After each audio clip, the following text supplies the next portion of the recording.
Sa Grâce, l'église anglicane fait partie. Elle est ressortissante de l'église catholique ou l'église des réveils? Étant donné que vous faites à la création de l'église du Christ au Congo.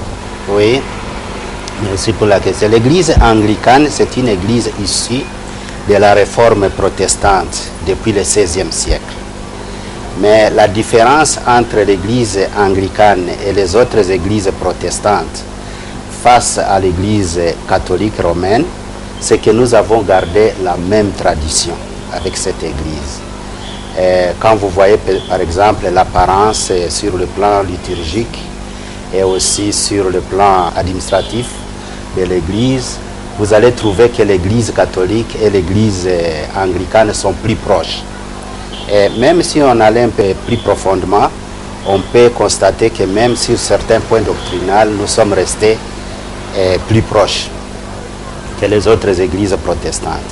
Mais en même temps, nous établissons une sorte de pont entre l'église catholique romaine et les autres églises protestantes, baptistes, méthodistes et autres. En fait, l'église méthodiste est partie de l'église anglicane. Je pense que vous connaissez ça. Et puis après ça, c'était devenu des baptistes. Nous ne pouvons pas être appelés église de réveil dans le contexte congolais.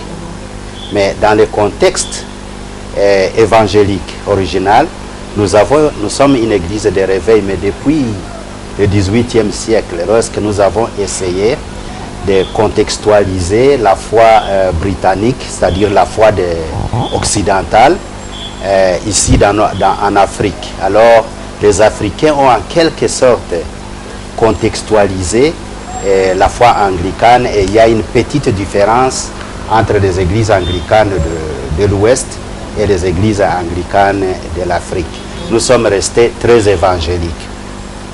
C'est tout ce que je peux vous dire comme différence avec les catholiques. Mais tout de même, si nous allons un peu plus haut, vous allez trouver que Vatican et Canterbury, qui est notre siège mondial de l'église anglicane, sont toujours en bonne relation. Et notre archevêque de Canterbury et le pape collaborent toujours dans plusieurs domaines, c'est-à-dire surtout qui concerne justice et paix et autres, voire même doctrinal. Partons de cela, avant que nous puissions entamer cette grande campagne de sensibilisation sur la paix dans les Grands Lacs, j'aimerais quand même savoir, Sa Grâce, j'ai lu quelque part dans vos différents emblèmes, vous avez écrit « Foi et action, Dieu est grand ». Alors, j'aimerais savoir, en rapport avec cette phrase, hormis la foi, quelles sont les différentes actions que l'Église anglicane a pu poser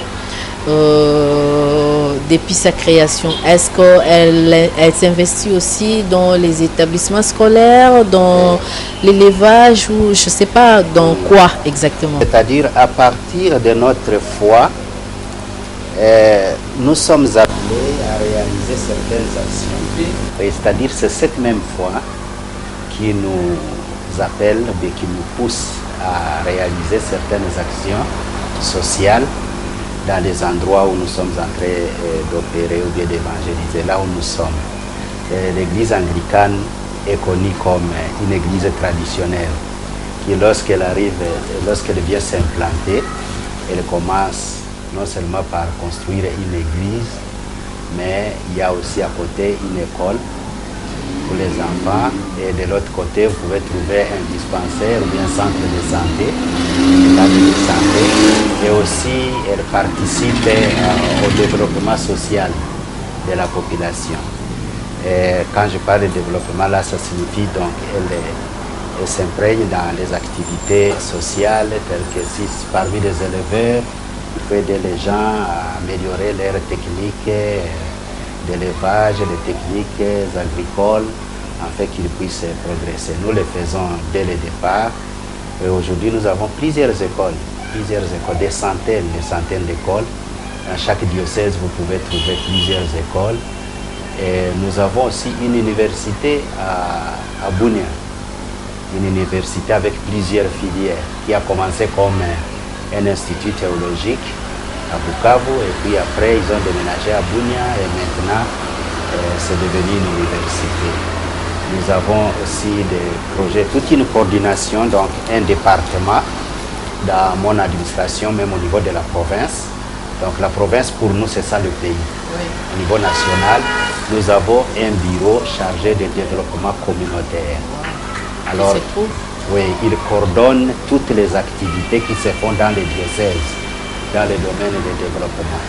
Et puis, ils ont la spécialité d'aller sur place, étudier les milieux, contacter la population et les aider à élaborer des projets qui conviennent à leur milieu pour qu'ils puissent progresser dans tous les domaines. Élevage, pêche, agriculture, tous les domaines possibles. Et aussi dernièrement, avec le climat de la guerre, parce que c'est devenu maintenant une vie normale au Congo, l'Église anglicane s'est beaucoup impliquée dans la recherche de la paix et aussi dans l'assistance aux victimes. Et surtout dans le cadre des victimes femmes et enfants à cause des violences sexuelles, tout ça. Nous sommes très engagés dans cette mission-là. Donc l'Église anglicane et l'Église catholique s'associent pour une lutte noble, c'est-à-dire une campagne de sensibilisation sur la paix dans le pays de Grand Lac. Alors, étant donné que nous qui sommes Congolais, nos frères qui sont à l'est de la République souffrent tellement par rapport à ces fléaux qui rongent justement des familles, et vous avez songé à organiser une telle campagne. Est-ce que vous pouvez nous en parler un tout petit peu? De quoi s'agit-il? Qu'est-ce que vous avez prévu et pourquoi seulement y songer maintenant? Pourquoi maintenant? Pourquoi pas depuis? Et quels sont les objectifs poursuivis? L'Église anglicane et l'Église catholique romaine, on se connaît très bien. Parce que même quand vous dites que l'Église anglicane n'est pas connue, je dis seulement vers l'ouest du pays, mais à l'est on travaille et on se connaît très bien. Bien sûr, chacun fait ce qu'il planifie dans son camp, mais sur le terrain on se rencontre, sur le plan social. On se rencontre pour des écoles par exemple, pour des centres de santé et toutes les activités comme ça, nous sommes ensemble. Alors on s'est recherché. On s'est recherché pendant cette période. C'est maintenant qu'on vient de découvrir que ça fait longtemps. De tous côtés, on priait quand est-ce que nous allons travailler ensemble. L'Église catholique est allée jusqu'en Angleterre et contacter nos autorités ecclésiastiques là-bas au siège à Lambeth Palace, à Londres, pour voir comment est-ce que la Grande-Bretagne peut aider à travers l'influence de l'archevêque de Canterbury pour apporter la paix dans la région, dans la sous-région des Grands Lacs. Alors c'est là où on dira à l'Église catholique, non, nous avons des gens qui travaillent sur place et qui font la même chose que vous voulez faire. Oui. Allez les contacter, travailler ensemble. C'est comme ça que ça a commencé. Alors l'Église catholique arrive ici, nous cherche, on se retrouve, alors on se lance dans cette activité, on dit bon, désormais nous devons travailler ensemble pour apporter la paix dans notre sous-région. Et l'initiative est partie de la République démocratique du Congo, c'est-à-dire l'Église catholique romaine du Congo et l'Église anglicane du Congo. Mais on a dit, mais il y a eu plusieurs initiatives ici dans ce sens qui n'ont pas apporté de très bons fruits. Mais s'ils ont contribué à la paix, il nous faut aller pousser un peu plus loin. Et avec le soutien de nos partenaires de deux côtés, nous sommes allés contacter nos églises, des églises sœurs qui se trouvent au Rwanda, au Burundi, mais ils ont dit, mais c'est ce que nous aussi nous attendions. Wow. Et c'est comme ça que ça a commencé. Et c'est depuis longtemps, c'est avant même la victoire de FRDC, sur les M23. Alors nous on dit que ça c'est l'exaucement de nos prières, parce que nous voulons que le terrain soit bien préparé pour notre mission. Vous savez quand les bombes tonnent et puis les gens se fusillent et se tuent là-dessus, c'est difficile d'aller en tant qu'église et dire que je viens œuvrer pour la paix. Mais maintenant, avec la cessation des hostilités, pour nous, ça ne fait que nous favoriser à faire grand-chose. Et puis, on a pensé sur le lieu, où est-ce qu'on doit le faire? À Kinshasa parce que c'est la capitale, ou bien il faut aller sur place, le faire avec les victimes même de la guerre, les gens qui vivent cette guerre. Et ça, finalement, ça nous a amené à décider que nous devons aller à Goma sur place. Donc c'est depuis des mois que le comité a été mis sur pied et qui travaille vraiment très activement au niveau de Goma, de Bujumbura et de Kigali pour préparer cette journée du lancement des campagnes. La campagne proprement dite va commencer le 1er décembre et ça va prendre toute une année. Et pendant cette année, nous ferons un effort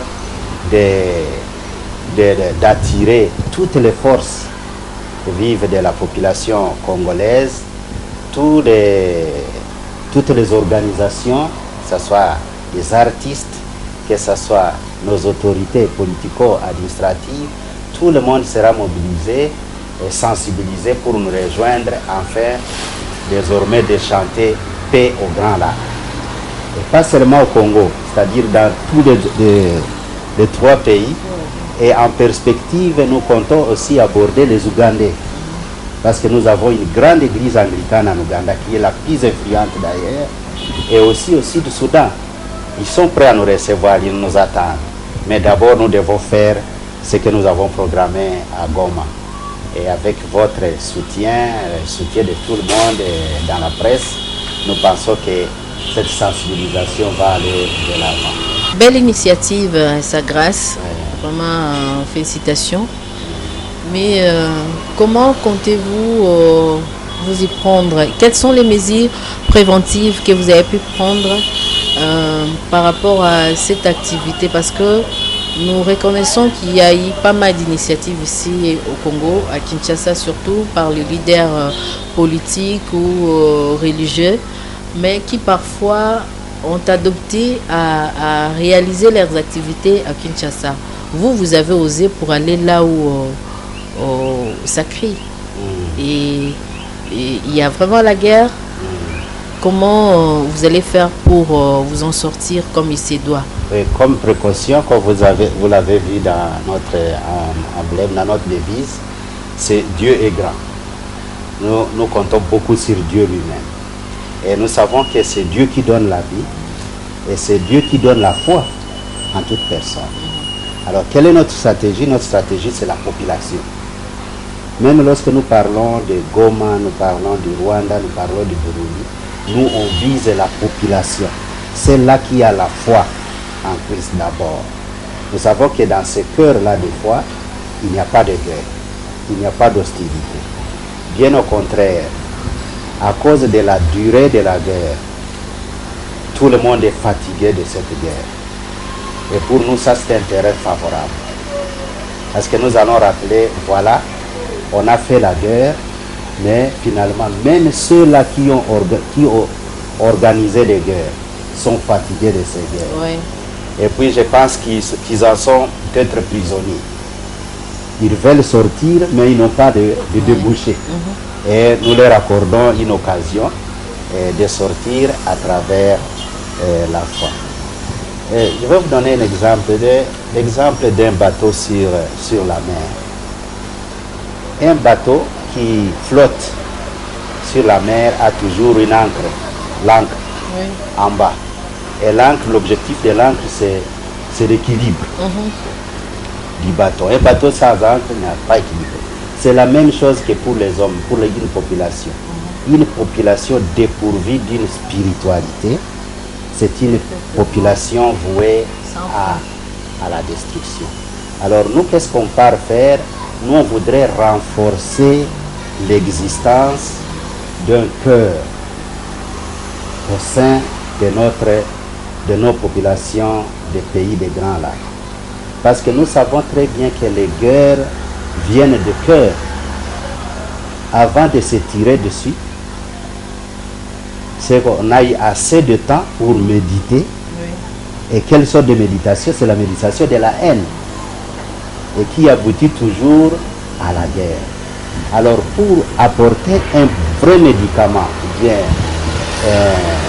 une vraie solution à une solution de guerre, à une situation de guerre, il faut rentrer à la source. Oui.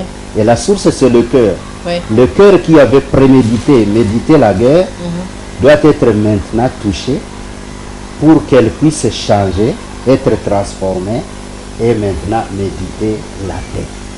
Et entre-temps, nous ne disons pas que ce que les autres sont en train de faire sur le plan politique, sur le plan militaire, n'a pas de sens. Ça a un grand sens. C'est-à-dire qu'eux aussi, pour réussir, ils ont besoin de trouver quelque chose à la base qui est favorable à ce qu'ils font. Sinon, ils peuvent le faire spirituellement, mais si le cœur n'est pas encore transformé, les guerres vont revenir. Et c'est pourquoi nous avons toujours cette répétition de guerre en guerre. Et vous allez attaquer les causes au lieu de s'atteler aux conséquences. Très bien, c'est exactement ça. Et aussi, ce qui nous pousse à le faire, c'est quoi? C'est que nous aussi, nous sommes familles. Toujours voir nos fidèles dans des camps de refuge, nos fidèles dans des camps de déplacés. Nous voyons la jeunesse, une jeunesse qui est vouée à l'échec d'avance parce qu'ils ne planifient pas l'avenir. Non. Nos jeunes ne peuvent pas planifier l'avenir parce qu'ils ne savent pas ce qui viendra demain, pendant que les fusils sont là. Donc tout ça, ça nous amène à dire, mais quel ministère est-ce que nous sommes en train de faire si nous ne pouvons pas faire ce que notre Seigneur Jésus-Christ nous a recommandé? Apporter la paix, ma paix, à toutes les nations. C'est bien dit, la paix est le socle même du développement. Même la Bible nous recommande de rechercher la paix avec tous, sans laquelle personne ne verra les Seigneurs. C'est pour dire que c'est une condition sine qua non pour voir les Seigneurs. Eh bien, il faut rechercher la paix. Et cela avec tous, militaires ou civils, ennemis ou amis, bandits ou intello. Recherchons la paix avec tout le monde, sans laquelle personne ne verra les Seigneurs. Ah bien, nous avons tant parlé de l'église anglicane et de cette sensibilisation, cette campagne qui aura lieu le dimanche prochain, le 1er décembre. Nous vous proposons d'abord cet élément que nous avons pu réaliser pour vous, c'est-à-dire un portrait sur l'église anglicane du Congo. Eh bien, suivez ces portraits que nous avons brossés pour vous et on se retrouve juste après avec sa grâce Monseigneur l'archevêque de l'église anglicane au Congo pour peut-être terminer avec lui par rapport à ces grands numéros. Je l'appelle grand parce que c'est le premier avec l'église. Sûrement il y en aura d'autres peut-être après aussi la campagne. Nous aurons à le recevoir pour nous faire une évaluation par rapport à l'activité organisée et que ça pourra donner après et faire un petit bilan dans l'actif et comme dans le passif. Alors suivez, on se retrouve juste après. Situé au numéro 11 de l'avenue Bassalaka, sur rue Université, quartier Imo Congo, ex-Vama, dans la commune de Kalamou. L'église anglicane du Congo est à Kinshasa depuis 6 ans. Gérée par Monseigneur Henri Singoma, archevêque de cette église, l'église anglicane organise une campagne de sensibilisation dénommée Paix dans la région des Grands Lacs. Cette campagne va débuter le 1er décembre 2013 et aura une durée d'1 année. Et cela, ça sera à l'est de la République démocratique du Congo. Mais bien avant la campagne, une prière sera organisée du 28 au 30 décembre.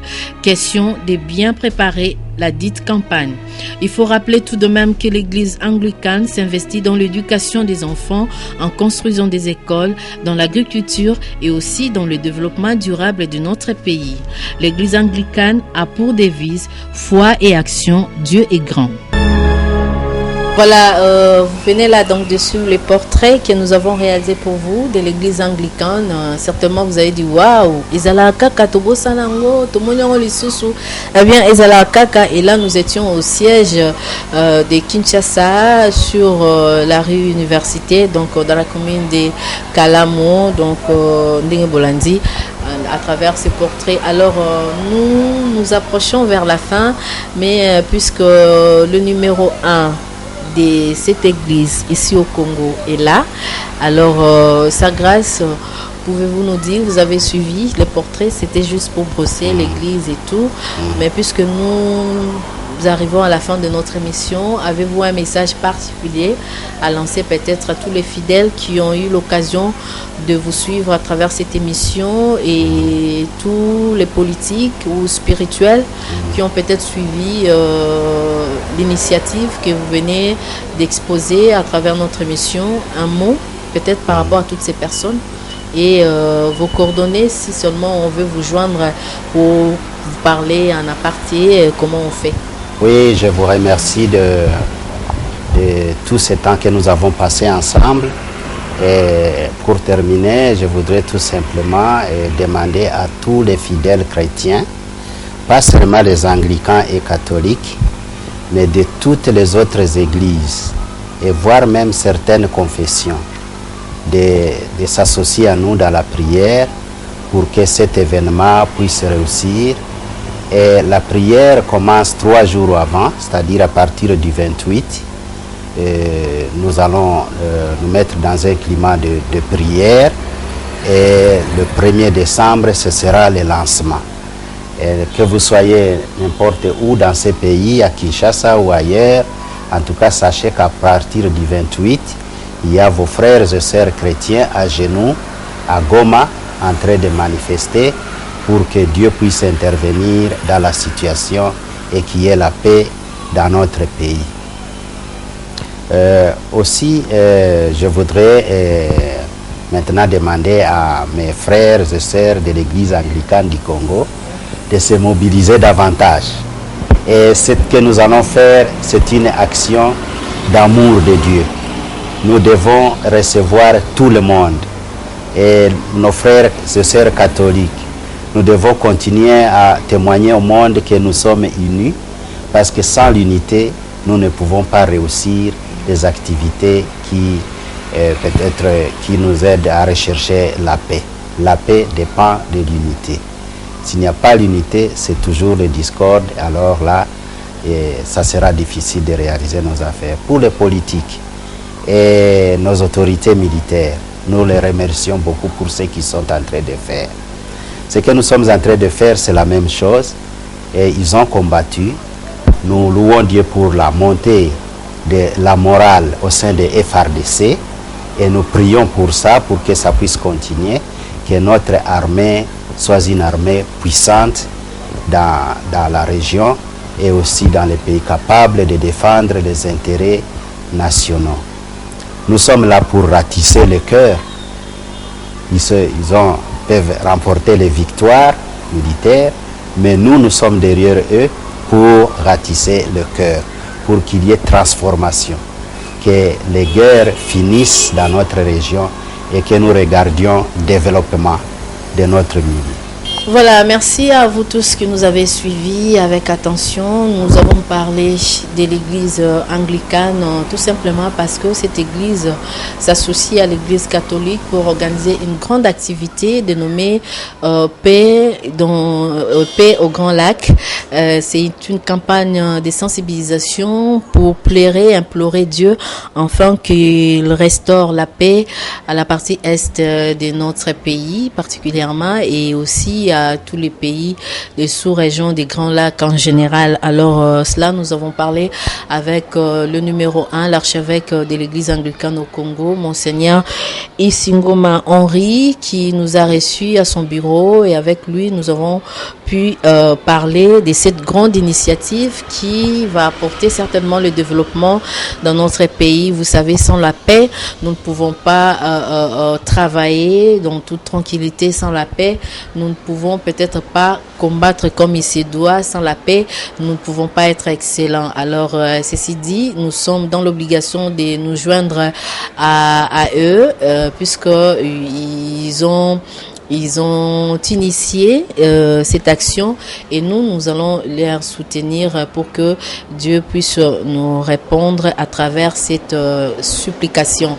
Merci à vous. Vous avez retenu des rendez-vous très importants, c'est-à-dire le 1er, mais la prière va commencer déjà à partir du 28 novembre jusqu'au 1er, le jour du lancement de la campagne et ça sera à l'est de la République. Nous espérons être là pour vous apporter des images à diffuser à travers vos médias. Merci à vous.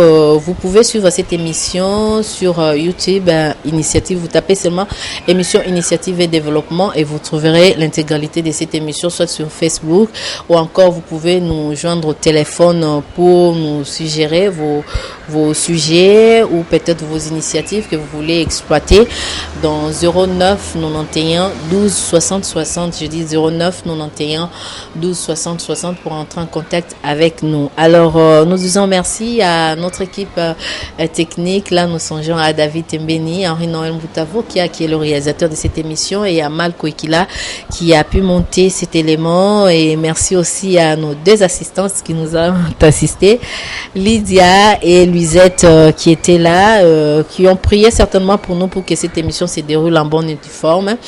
Merci. Et là, j'en profite pour souhaiter un joyeux anniversaire à ma petite sœur chérie, Lotoska Pinga, qui a fêté hier samedi, le 23. Joyeux anniversaire et nous t'aimons beaucoup et nous espérons que Dieu va vous garder et belle comme Coco. Et nous disons également que à notre rendez-vous pour le 1er décembre, le frère Thomas Lokofe qui va jouer au Grand Hôtel Kinshasa pour présenter son album Terminus, qui est son 7e album Terminus au Grand Hôtel Kinshasa. Après 11 ans d'absence au pays, eh bien, il revient avec ces morceaux, ces beaux morceaux. Terminus qui a 12 titres. Donc la présentation officielle de cet album aura lieu les dimanches 1er décembre au Grand Hôtel Kinshasa et Félix Oazeka qui va jouer les samedis 30 novembre au Grand Hôtel Kinshasa également pour présenter son nouvel album Adamuna Eva où Ayembi vraiment bien, très bien. Donc félicitations à toi Félix Oazeka et nous espérons que tout ira mieux pour vous aller pour nous soutenir. Merci, on se retrouve les dimanches prochains certainement avec un autre invité et aussi un autre thème. Au revoir.